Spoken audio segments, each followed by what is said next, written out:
Okay, so when we click on this order number, we need to be able to see all the order details about this order number, right? So we'll do that in this video. So first of all, as usual, we need to create a URL, right? So I'll go to this accounts and URLs. So here I'll make a new URL pattern. So now this is order underscore detail, order detail. With this I'll pass order ID, okay, order ID and forward slash, because if we have a order ID, then I can get that particular order, right? So that's why I'm passing this order ID. So this view name will be order detail and name will be order detail. Okay, next I'll go to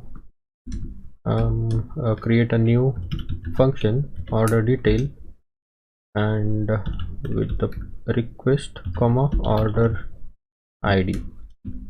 Okay, so I will copy this login required decorator and put it here. Okay, because this order detail also should be accessible only when you are logged in, right? And then what I'll do, I will first design the order detail page. Okay, so that's why I'll just say return render request comma what accounts slash order detail dot html. Okay, account slash order detail dot html. So now if I go to this order detail, all right, I'm getting this error because we are not any you know any number you pass it here. So template does not exist. Yeah, of course we don't have the template, right? So we first need to create one template. What I'll do, I will if you see this inside this orders, we have something called order complete.html, right? So this is the template, right? So we already designed it. So what we will do, we will copy this order complete.html and paste it here. Okay, so instead of designing this, it will take a lot of time, right? So I'll just copy this and paste it here, and I'll rename it. I'll rename it to order detail.html. Okay, so now this is order detail.html. all right, so first thing I will delete this part. Okay, payment successful part, I don't want this. So now we have this very simple template. So I'll refresh. Okay, so now this is okay, this is also enough for us. Okay, because here we will be printing the billing address, order number, transaction ID, and products. And okay, so we'll use this one only. Okay, so I'll just okay, so we need to pass the order and all. So what we can do here, we can just start writing this query. So I'll just say order detail is equal to order product, because inside this order product model we have the details about the order, right? So that's why I'm saying order product dot objects dot filter order underscore order number is equal to this order ID, right? We are bringing this order ID, right? So that's why we'll pass. So order underscore order number, that is from here, from this order product. Let me show that again. We are referring to, okay, so we are querying on this order product, right? So underscore order number means this order, okay, this order and this order's order number. Okay, so here it is. Okay, so this order's order number, and we can access this order number because this order is a foreign key, right? Foreign key, right? So that's why using underscore underscore we can access the fields of this foreign key model, right? So that's why we are able to access this order number. So that's the reason we are using this underscore underscore. Okay, and then I'll say order is equal to order dot objects dot get order number is equal to order ID. Okay, we are getting this order detail as well as order. Okay, we will use this both, and let's say context is equal to order detail colon order detail, and also pass this order. Okay, and copy this context and pass it inside this order detail.html. Alright, so now this order and order detail is inside our HTML, right? So now if you go to this order detail.html, so here we are passing this order.full name, order full address. Okay, because we are passing this order already, right? We are passing this order, right? So that's why this is this will be same, and order then this is order number. I'll write order number, and the transaction ID.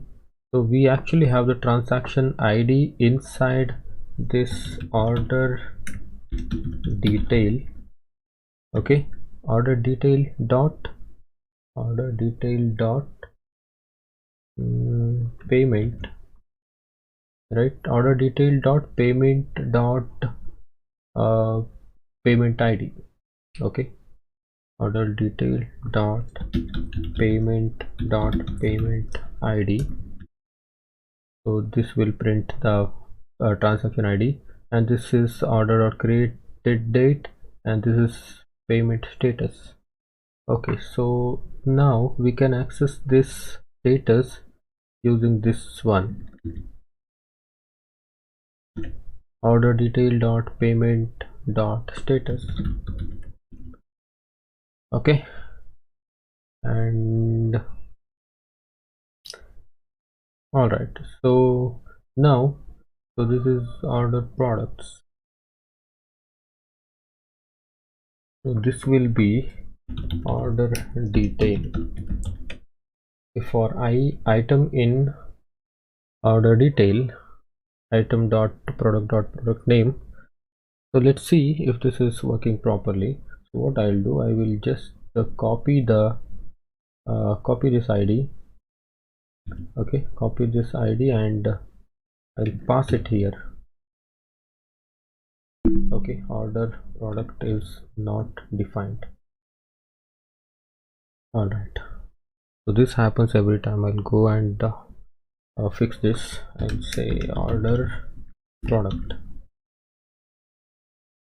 refresh. All right, we are actually bringing this proper details, right? So now you can see invoice 2, this is the name, billing name, and this is the order number. Transaction ID we are not getting. Okay, transaction ID we are not getting, and status also we are not getting, and the subtotal also. All right, so we'll fix these three things. So first of all, we'll see why this transaction ID not working. Transaction ID. So what we are doing, order detail dot payment ID, right? Instead of order detail, I'll just say order. Now let's see if it is working. Okay, now this is working, right? Transaction ID is working, and so this status should also work. All right, so status also working, and this subtotal. Okay, we need to work on this subtotal. This subtotal we will actually here I'll go to here. I'll say maybe subtotal is equal to 0, and for i in order detail,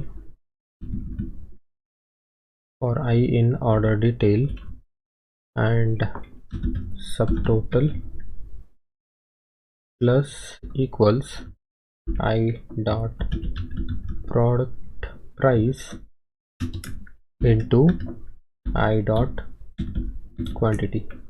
Okay, so now this will give us the subtotal. I will pass this subtotal and I'll put it here. So now we have the access to the subtotal, right? Let me see. This is the subtotal. All right, so we have the subtotal. So now if you refresh, let me go to and refresh. Yeah, now this is the subtotal. Okay, all right, so now this is bringing the proper product name and the variation, and everything is proper. Okay, so the same way, if you have a list of products, then it will show. Okay, and one more thing, so now this one we put manually, right? So when we are here, we should be able to click on this. Okay, I'll go to this my orders,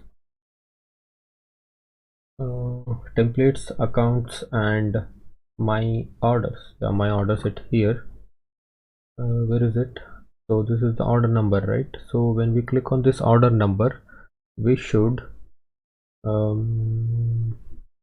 when we click on this order number, okay, so we should be redirecting to the order detail page. So I'll put a tag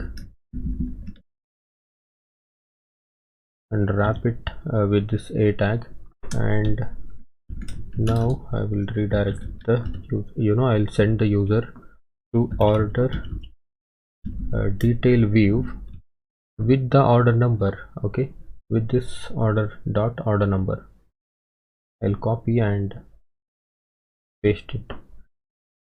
So now refresh. Okay, so now you can click on this, and now this is showing you the details of this order. Okay, so the same way, if you have another order, then it will give you the details. Okay, so what I'll do, I will just make a make 2-3 products here.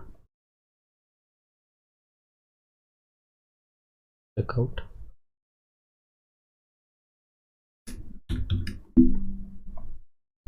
Place order.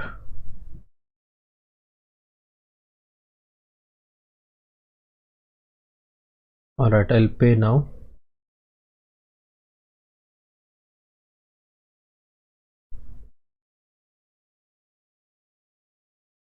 Okay, so the payment is successful. So now I'll go to this dashboard and my orders. Now you can see this total orders is 2. Okay, I click on this view orders, not working. Okay, we'll fix that. And in the my orders, you have 2 orders, right? So this total is 602. So I'll click on this, and now you can see the proper proper order detail. All right, so I'll just click fix this one. I want to click on this view orders and go to the order list my orders page. So that is inside this order dashboard.html. So okay, so here URL space my orders, refresh, and my orders go inside. Okay, so yeah, that's it. Okay, all right, so thank you